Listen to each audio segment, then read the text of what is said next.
All right. Good. So I guess we can start this lecture. This lecture is titled The Freedom Society. It is a vision for building God's ideal world.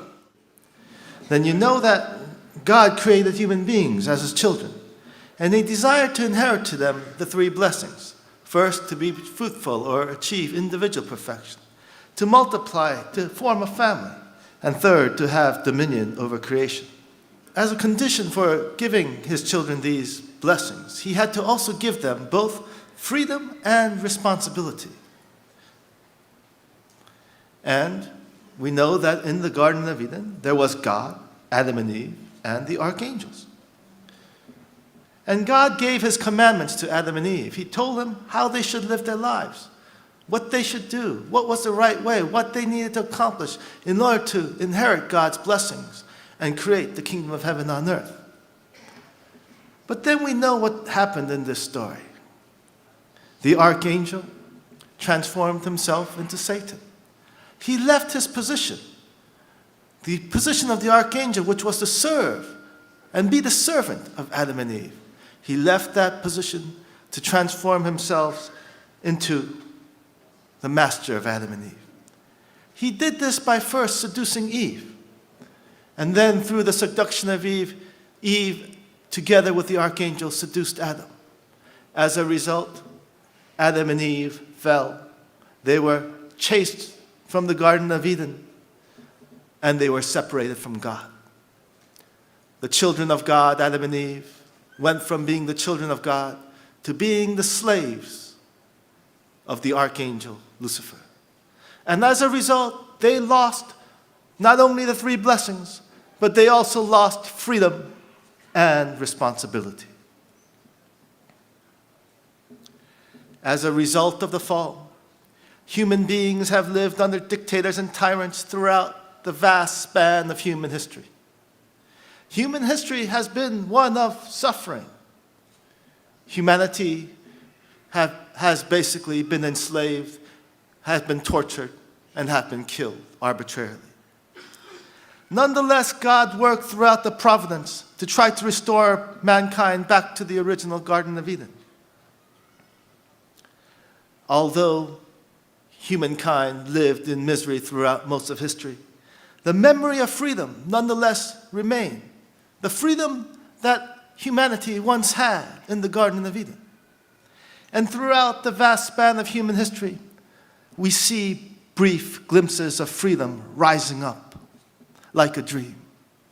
We saw that in ancient Greece and in the Republic of Rome. But freedom is not sustained. It invariably dies. Aristotle wrote, republics decline into democracies, and democracies degenerate into despotism. We know the story of Athenian democracy. When democracy came to Athens, there was great creativity and hope, energy and entrepreneurship. Athens grew to be a powerful city-state. It came to control the trade in the Aegean, and it grew wealthy and strong. But as the city-state of Athens grew in power, a subtle change came over the people of Athens. They realized that in democracy, you could vote for even unwise policies. And that is what happened in Athens. The people of Athens voted for things that were popular but unwise. They started a war with Sparta. That war lasted 30 years and resulted in their defeat. They continued to pursue unwise policies, sending colonists out to Italy, trying to engage in other very unprofitable and populist ventures. The result is that their treasuries emptied and they became weak. And ultimately, Athens was unable to defend itself against King Philip II of Macedon, and Athens was defeated. Freedom died in Athens, and the free people of Athens became slaves or serfs to their new king, King Philip II of Macedon. Freedom died. We saw a similar story in the Republic of Rome. When Rome was founded, the people elected their representatives to the Senate to represent them. Rome had 2 councils and had a system of checks and balances and a balance of power. For the first couple of 100 years, Rome was ruled with wisdom and grew and prospered and started to create the Empire of Rome. But towards the end of the Roman Republic, you saw popularism rise in this great and powerful city-state. The people of Rome started to demand free stuff for themselves. They saw that the empire was prosperous. And they said, well, we should have some too. They demanded land distribution to the poor. Corn, well, that's too expensive. We should have subsidized corn. They demanded that corn be free. They should get free food. Debts, well, we don't want to repay that. Why should we repay our debts? Cancel them. Power-hungry leaders used welfare policies to gain popular support against the Senate. And ultimately, these policies, these demands, led to the collapse of the Roman Republic. The Republic of Rome died, and Imperial Rome was born. The free people of Rome lost their freedom and became serfs and slaves to their new imperial master. Once again, freedom died. You see popularism in the modern age. Perón, promising to redistribute wealth to the poor people of Argentina, came to power. At the time when he came to power, Argentina was one of the 10th wealthiest nations on earth. By the time his disastrous reign ended, Argentina had descended to be one of the poorer countries of the world. You saw the same expansion of the state under Hitler and the rise of Nazi Germany. Hitler was democratically elected. The Weimar Republic produced Hitler and the Nazi Party. And as he expanded the state and started building the mechanisms of war, he got people to work. And they loved him. He promised the Germans that he would make them the master race and that all races would be slaves to the German state. And he led his people to disastrous war and the destruction of the European continent, and ultimately to the destruction of Germany. Popularism again led to dictatorship and destruction. We see the same thing in Venezuela. Hugo Chavez rose to power, promising that he would feed the poor, that he would distribute wealth. And when he got in power, he made himself dictator. You can see the results of popularism in modern Greece today. The uncontrolled expansion of the state, the uncontrolled expansion of social welfare policies have led to the collapse of modern Greece. And today, Greece is ruled by the dictatorship of Europe. Throughout Europe, out-of-control social welfare spending in Southern Europe is threatening to bankrupt the entire continent. Spain is following in the path of Greece, Italy, Portugal. Now, France elected a socialist president. Their financial situation continues to deteriorate. Even Germany's credit rating has now been given a negative outlook.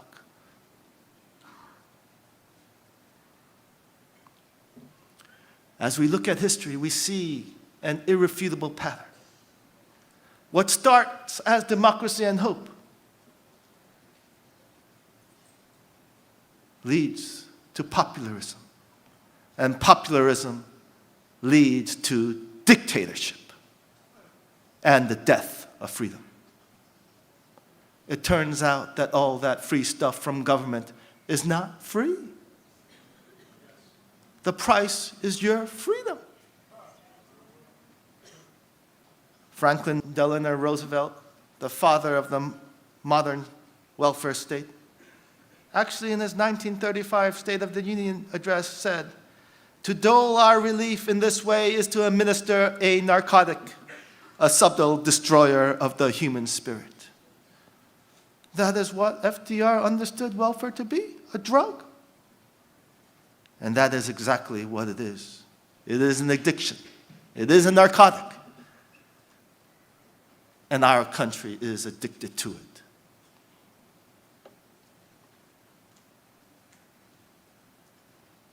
As we study the principle, we know that God prepares the age for the coming of the Messiah. He did this before Jesus came. He raised up the Republic of Rome, created an environment where Jesus could then come to spread the gospel. And God has prepared this age today to receive the Lord of the Second Advent. As you know, freedom has not existed throughout the majority of human history. But today, freedom and democracy has actually spread wider and broader than has ever existed in the history of man. This is not an accident.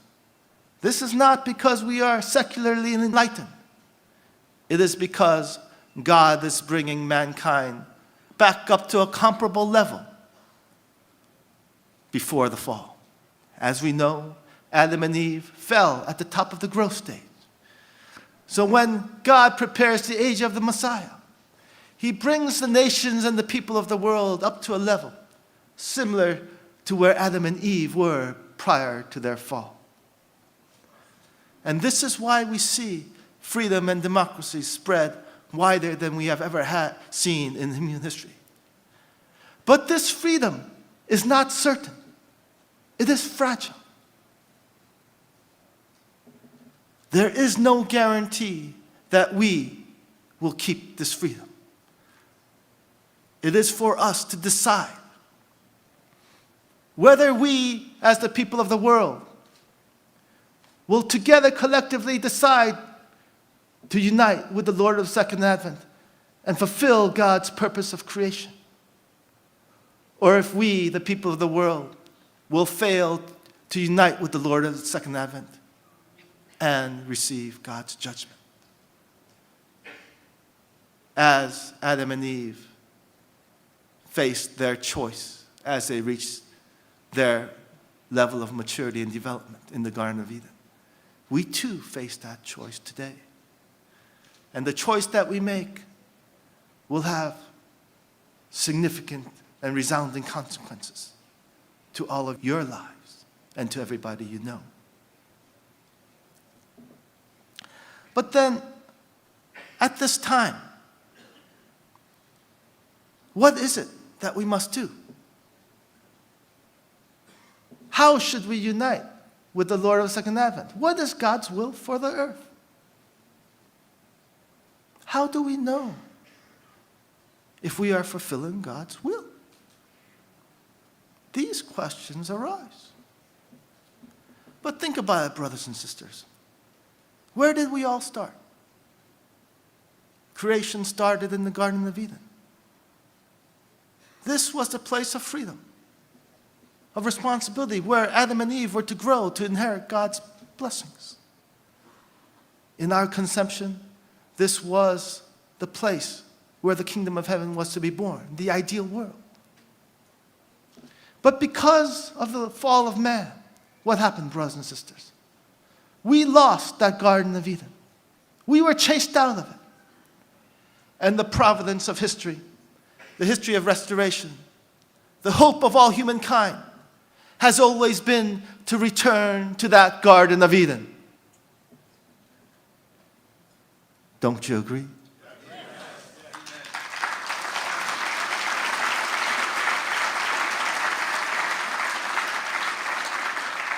But you know, there were only 4 actors in the Garden of Eden. There was God, Adam and Eve, and the archangels. How can we possibly understand today's world filled with 7 billion people in the context of the Garden of Eden? This is the question that we face. But if we truly contemplate this question with a serious and prayerful mind and seek the truth in the words given to us in the principle and by our true parents, there is an answer. And this answer will help us understand God's will for the world today. We know from our true parents' words, from their instruction that they have taught us, that true parents have fulfilled God's conditions and formed their four-position foundation. As a result, they have created the conditions to fulfill their role as the returning Lord of the Second Advent. And in doing so, they have actually become the substantial representatives of God here on earth. This is what they have taught us. As a result, we can ascertain very clearly that on earth, true parents stand in the position of God. If true parents are in the position of God, then who are Adam and Eve? Who was Adam and Eve in the Garden of Eden? They were children of God, right? So then who are Adam and Eve today?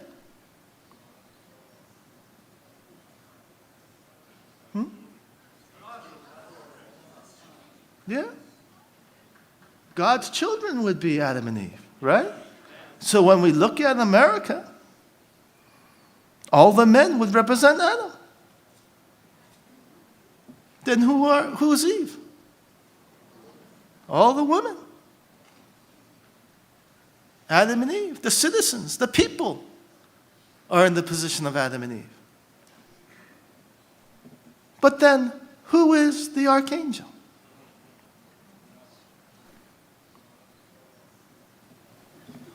Maybe this is the more significant question. We know who God is. We know that the people represent Adam and Eve.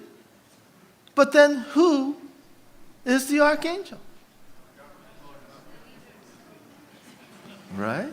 Well, we know that in the story of the Garden of Eden, that the position of the archangel was to be the servant of Adam and Eve.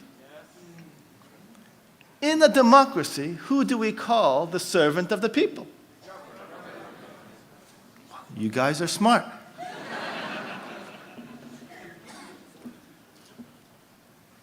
It is clear from that analysis that the government would be in the position of the archangel. So now we have the representation of the Garden of Eden. God, Adam and Eve, and the archangels. But then the question arises, what is popularism? Think about it, brothers and sisters. What happened in the fall? What was the fall?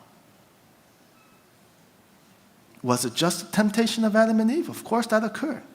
But if you look at the whole fall, it was the process by which the archangel went from being the servant of Adam and Eve to becoming the master of Adam and Eve. That was the fall. Think about what happens in popularism.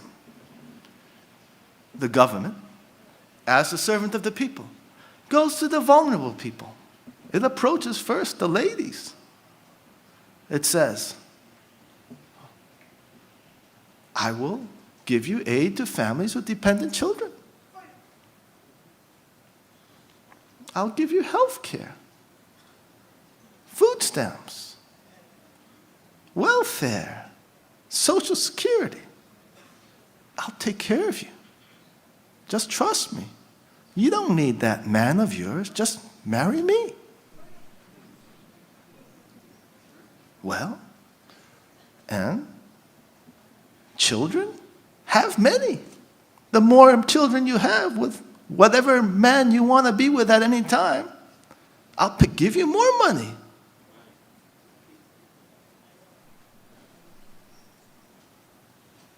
You don't need Adam. You just need me. You only need the government. Isn't that what the government tells the ladies today?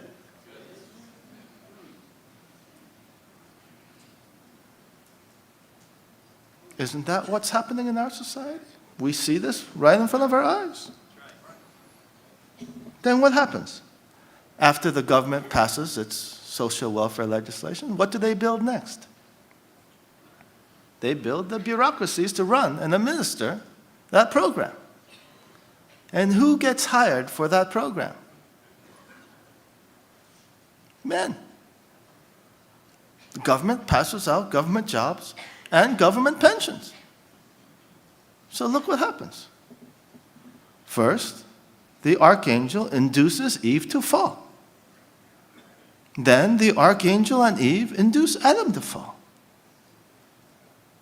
The government first seduces the women of society. And together with the women, they seduce the men. And then the government goes from being the servant of the people, transforms itself into the master of the people. What is that? That is the fall of man. The process by which the government goes from being the servant of the people to being the master of the people is the fall of man at the national level.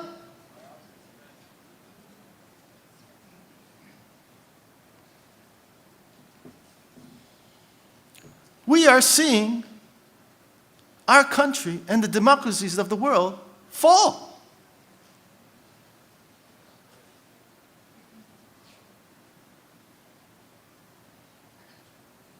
This is the path to God's judgment. This is the path to being ejected from the Garden of Eden.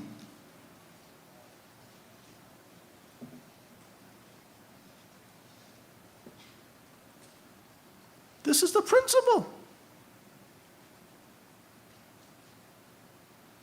We are seeing the fall of man, the fall of our country, the fall of democracy. We are seeing freedom and responsibility die.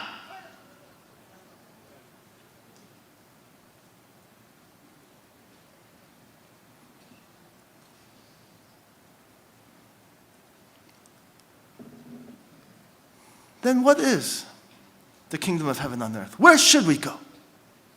If we are on the road to hell and damnation, where should we be going? What does Father say is the kingdom of heaven on earth? How does he describe it?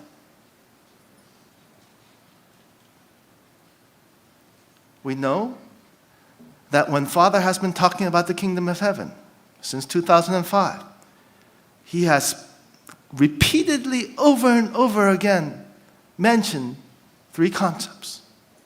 The first concept is peace military and peace police force.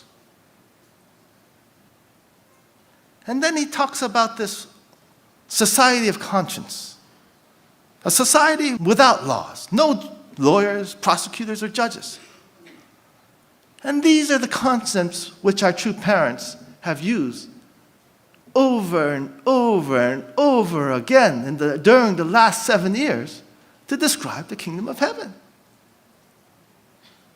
But when we hear these concepts, when I heard these concepts, I kind of scratched my head and said, what does that mean? I don't quite get it. And I know a lot of you too have been scratching your heads. Am I right?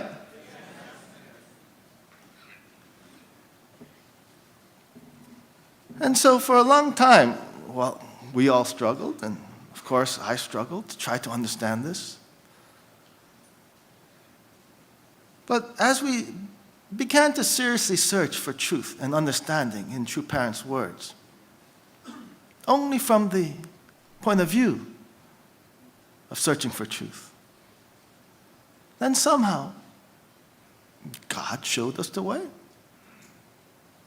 Let us understand the meaning, the deep meaning which existed in those precious words.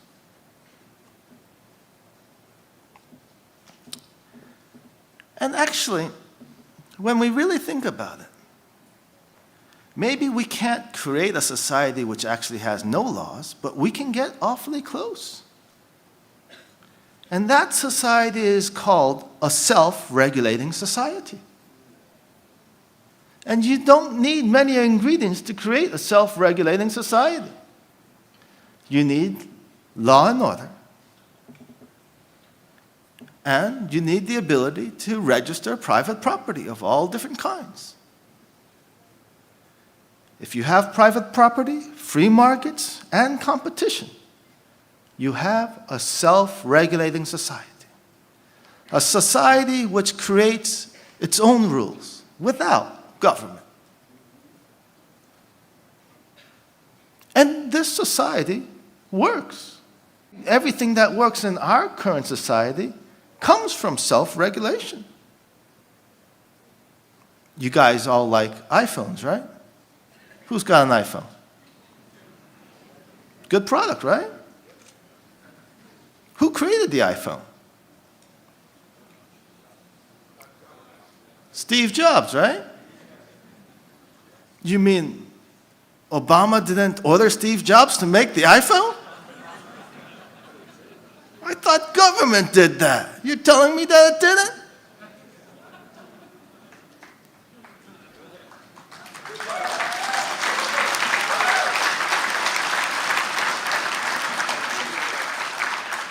But this is the point.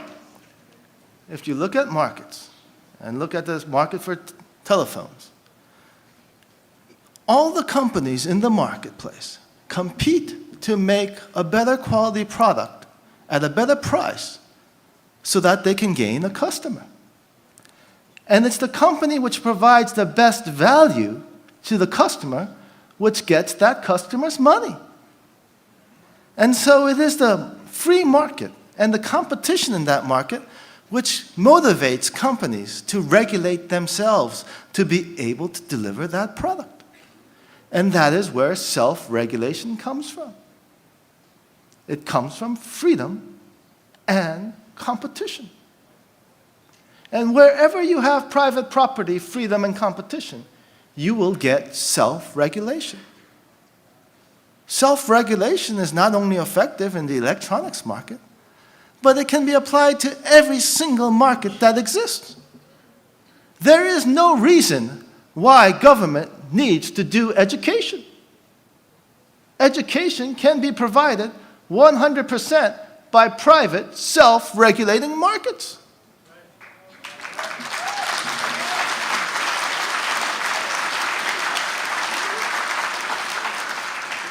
Since the founding of the Department of Education in the 1970s, real spending per pupil, per student, has increased by 100%. During that same period, our international standing in math and science has plummeted to the point where now we are 27 out of the 30 industrialized nations.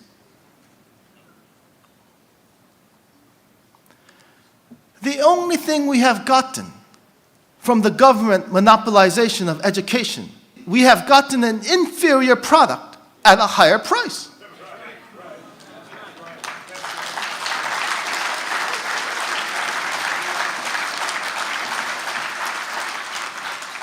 Did you know that for the first 200 years of our nation's history, the federal government's share of national GDP was less than 5%? But yet, schools were built, hospitals were built, roads were built, railroads were built, people got educated, they got healed, welfare was done. But it wasn't done by government. It was done by private citizens. Freedom works. It always has. What doesn't work is government.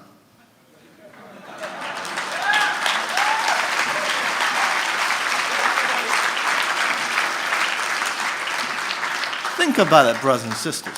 When you go shopping for a flat screen TV, where do you go to look at the product? You go to Best Buy, right? You go to Best Buy and you check out that flat screen TV, nice 42 inches. Its color, its features. But do you buy that Best Buy? You go home and you order it from where? Amazon. Why do you do that? Because you cut out the middleman, right? And cutting out the middleman makes it cheaper. Then why do we have a middleman between our caring for each other? Isn't that what we're doing when we give our taxes to the government? They take a cut and they supposedly give it back to the needy? Isn't that a middleman? Isn't it? Well, you know how to shop for a TV, but what is this? Instead of getting rid of the middleman, you put him there. How does that make sense? That's the fundamental problem with the way we are structuring our compassion. We're not caring for our brother.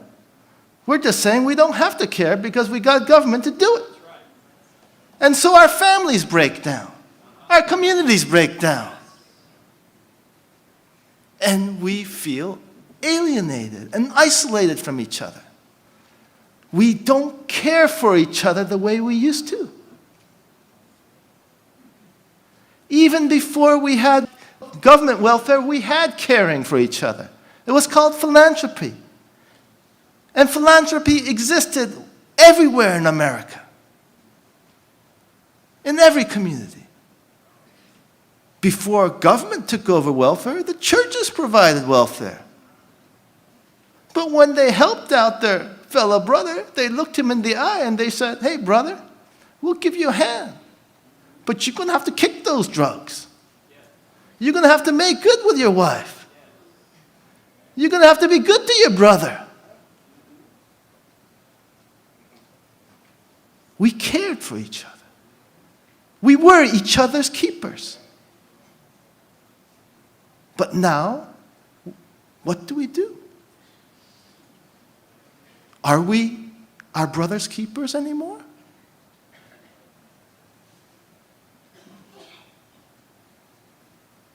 We have lost compassion. We have lost caring. And we have replaced it with bureaucracy. And this is an aberration. It is a corruption of all that is good in good people's hearts and minds. It is a corruption of what God originally intended for His children to live.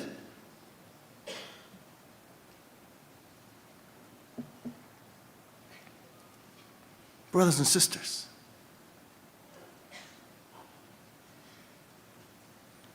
we don't need government to regulate us. God did not create Adam and Eve so that He could be regulated and ruled by His servant. He created us for freedom and responsibility.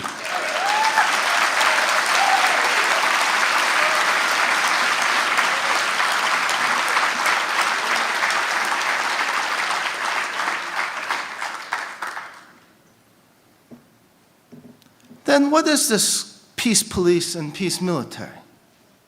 And why does Father talk about this so much? Well, the closest we can understand or come to grasp the peace military would be like a militia system like we see today in Switzerland. Basically, every citizen is a part-time soldier. Every citizen has a machine gun in his house.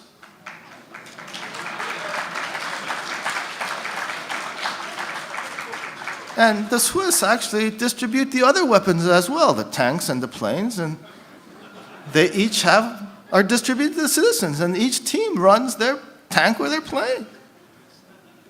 And so every Swiss citizen has a full-time job, but in their part-time, they're a soldier. And you know, that is the way America used to be. That is the way we used to be.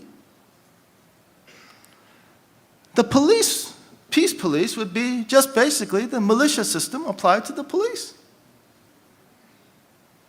That would mean all the citizens would have their full-time job, but part-time they would be deputized. And the citizens would be the policemen, and they would police their neighborhoods. You would get an assignment. That's exactly the way America was. That's why the government ran so cheaply.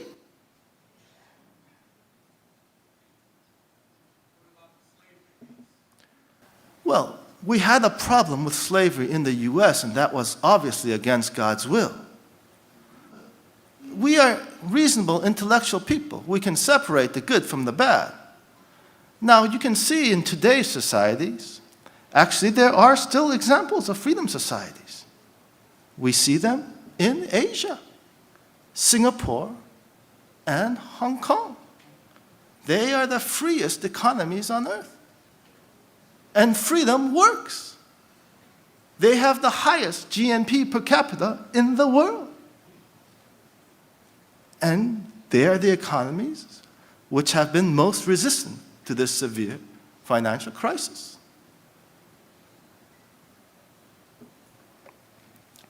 Now, is this peace police and peace military just a practical solution to providing security and tranquility for our neighborhoods? Or is there deeper significance? I mean, if true parents are really emphasizing this continuously, it must have more value than just a practical application of security, because there are many ways to have security.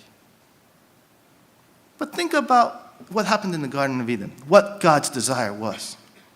When he created Adam and Eve, he desired to inherit to them what? The 3 blessings, right? Right? What was the first blessing? To mature, to be fruitful, to mature in your character so that you become a very productive citizen in your society. Somebody who can contribute, hold down a job, be a good fellow, take care of himself, provide value to the entire community. Based on that individual maturing, then he inherits or moves on to the second blessing, which is what? To form a family and to have children. But then, what is the third blessing? We see that from the first blessing to the second blessing, we see a progression of greater responsibility, right? From the individual to the family. So somehow, when we think about the third blessing, we have an understanding that it entails more responsibility and greater maturity, correct? But look at the word which is described to you to describe the third blessing. What is that word? Dominion over creation. Dominion is a very powerful word. Let me ask you a question. Everybody here knows where steaks and hamburgers come from? How about chickens?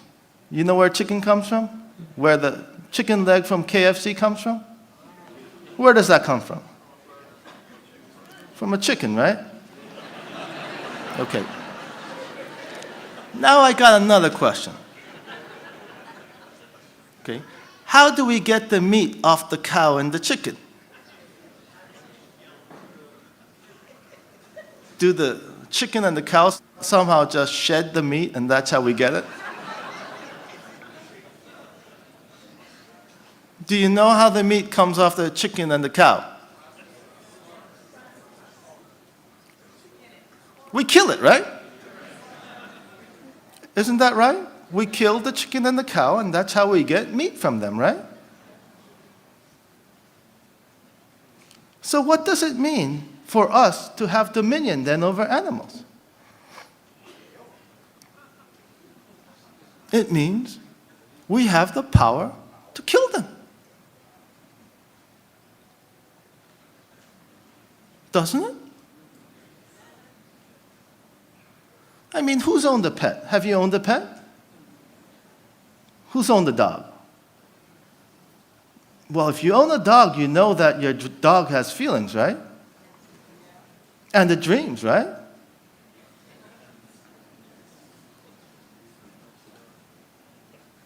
Now, an emotional dreaming creature, who gives you the right to kill it if it's argued from a humanistic or philosophical point of view? What gives you the right to kill the animals?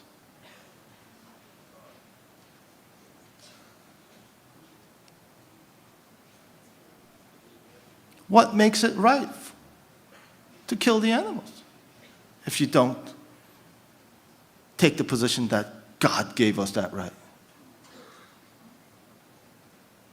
In the world of moral relativism, instead of killing the animals to eat, maybe you should kill humans to eat. That's the strange conclusion that comes out of moral relativism. To say that humans, man, and animals are equivalent. And the problem with moral relativism is that if you assume there's no God, and that God didn't give special privileges and rights to man, then that argument is sustainable.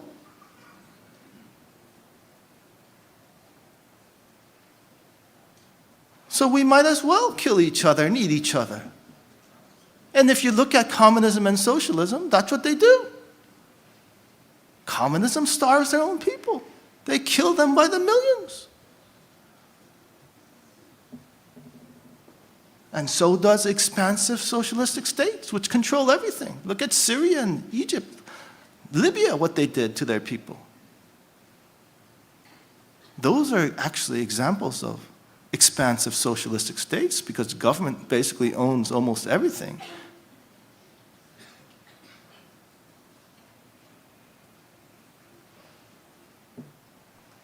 Without an understanding of God, without the knowing that God gave us the right to have dominion over animals, there is no justification for us killing and eating them.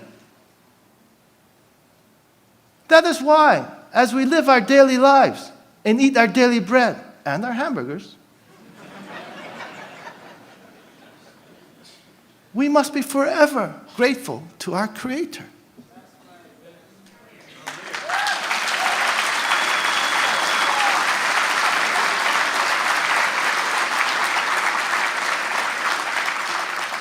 Okay, now, how many of you are hunters? Now, I got a question for you, gentlemen. What makes man the master of animals?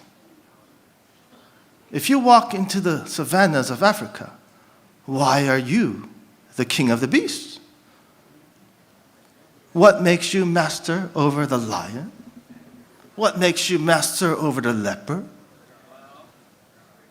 What makes you master over the tiger or the bear?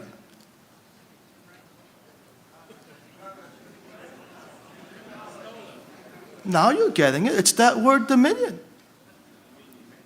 What gives us dominion over animals? It's called guns.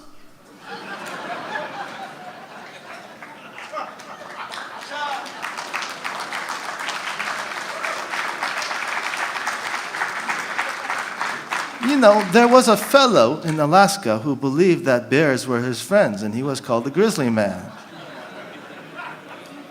And for a while, he was, buddy-buddy with the bears and hanging out with them. But then one day, the bears decided to eat him. And they ate him. But he also brought his girlfriend along. So they ate her too.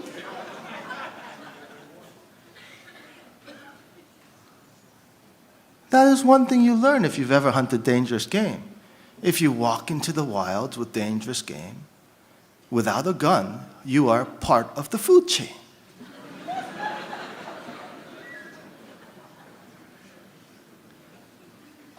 It is the bearing of arms, of weapons, which makes man dominant over the animals.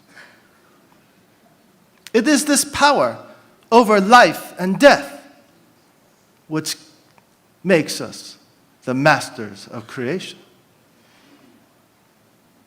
As we study the principle, what do we learn? We learn that in the Garden of Eden, that God desired to inherit his 3 blessings to his children. And that he desired to inherit these blessings with freedom and responsibility, so that they could what? Do what? Complete his creation with him. What does that mean? That means God intended and desired for man to become and to be co-creators of creation. What does it mean to be a co-creator with God? That means you share his authority. And what authority does God have? The authority of life and death.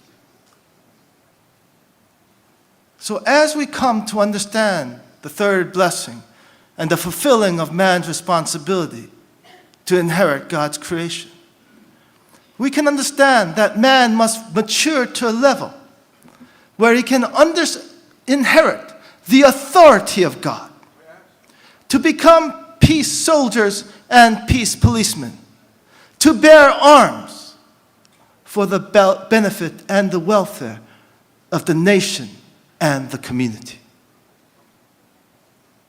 It is our responsibility as children who would inherit God's creation to be able to develop in our maturity to the extent and level that we can possess and bear the power of life and death responsibly for the benefit of the whole community.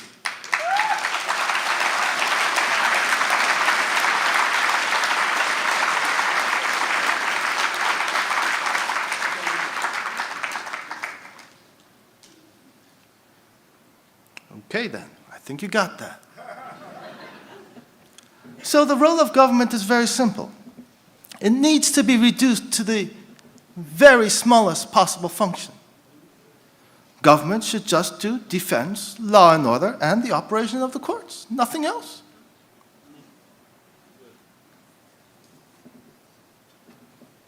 Here we can see God's vision of the ideal world and Satan's vision of the ideal world. In the Garden of Eden, think about what happened and what was God's desire. There was God, Adam and Eve, and the archangels, correct? And God wanted to inherit the creation, or the ownership of creation, to who? Adam and Eve. But there was still a servant in the house. It was the archangel. So the owners or the master's share of creation would go to who? Adam and Eve, right?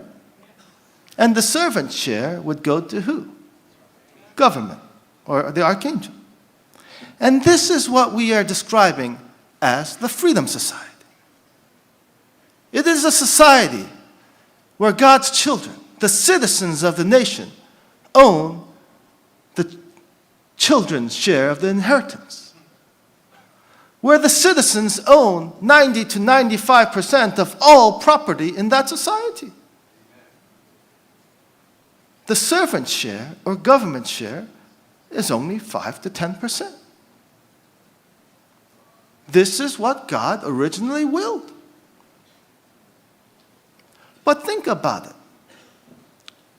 When Adam and Eve fell, what happened? Adam and Eve were to inherit all or most of the creation.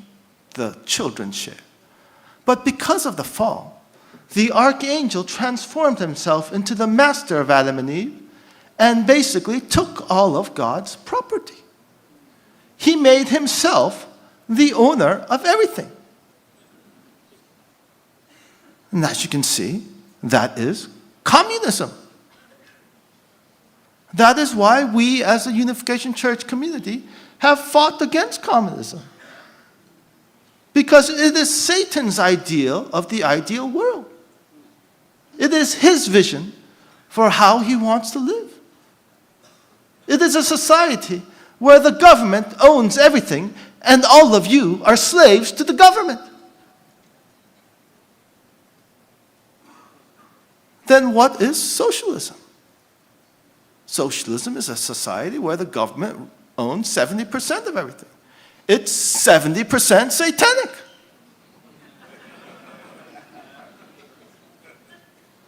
Then what is social welfare democracy? It's a society where the government owns 50%. It's 50% satanic. And there you can see God's vision of the ideal world, Satan's vision of the ideal world. It's all an issue of ownership.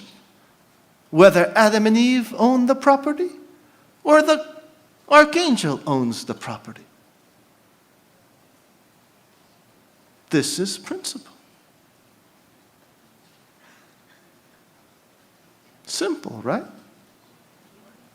It's not that complicated. It's always been a struggle for ownership. God desires to inherit all things to his children.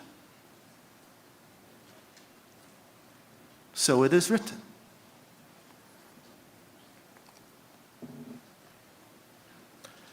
As we study the principle, as we study the coming of the Lord Jesus Christ, the principle teaches us that Christ came not as the Messiah who would die on the cross, but that God's original intent was that Christ be the Lord of glory.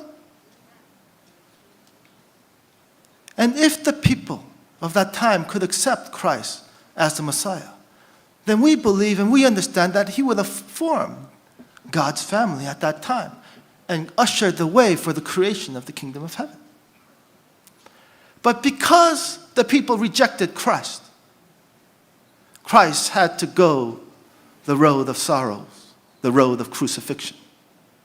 And his body was killed and taken by Satan. And as a result, Christianity could not deliver us from the hell of this earth. People continue to live in misery, under tyranny. But it offered spiritual salvation for those who could accept Christ as the Messiah. And though our bodies were tortured, our spirits could go to God. And this was the great blessing and the success of our Lord Jesus Christ.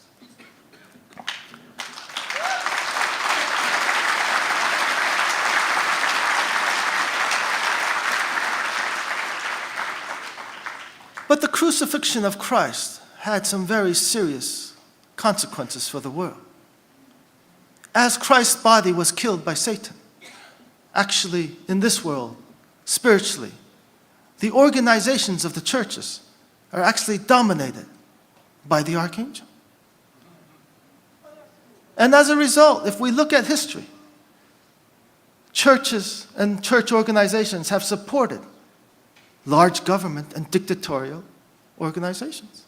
Catholicism was actually established to support the Emperor of Rome, Constantine. And as we know, in Russia, under the Tsars, the Russian Orthodox Church supported the Tsars. And we see this throughout human history. The architecture of tyranny was buttressed by churches. And even when freedom came to America for a brief time, it was actually the desire for compassion, fueled by churches, which actually pushed this great nation to build this welfare state, which now threatens to consume our society and transform us into something which we fundamentally do not want.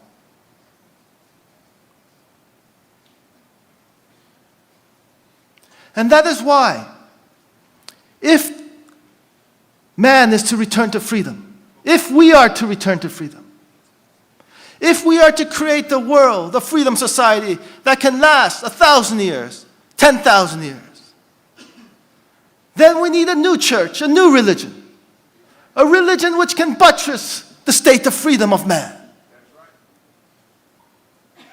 And this, my brothers and sisters, is the mission of the religion of the Lord of the Second Advent.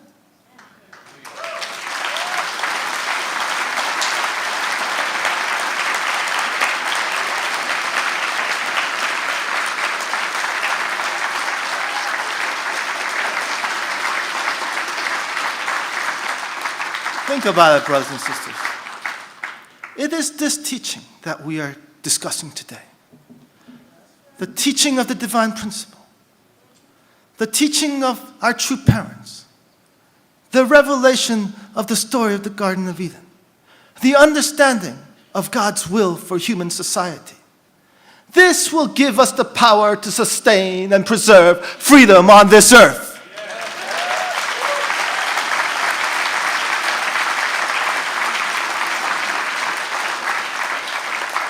And when we teach our children and our children's children and children's children for generations to come, this fundamental truth, this teaching from the Lord of the Second Advent, that understanding and that truth will lead us the way to fulfill God's will and create the kingdom of heaven on earth.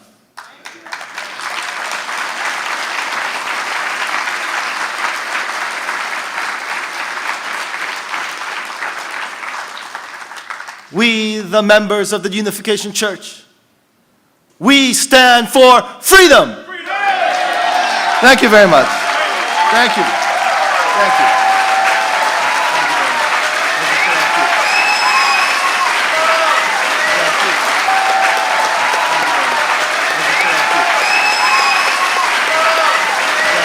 Thank you.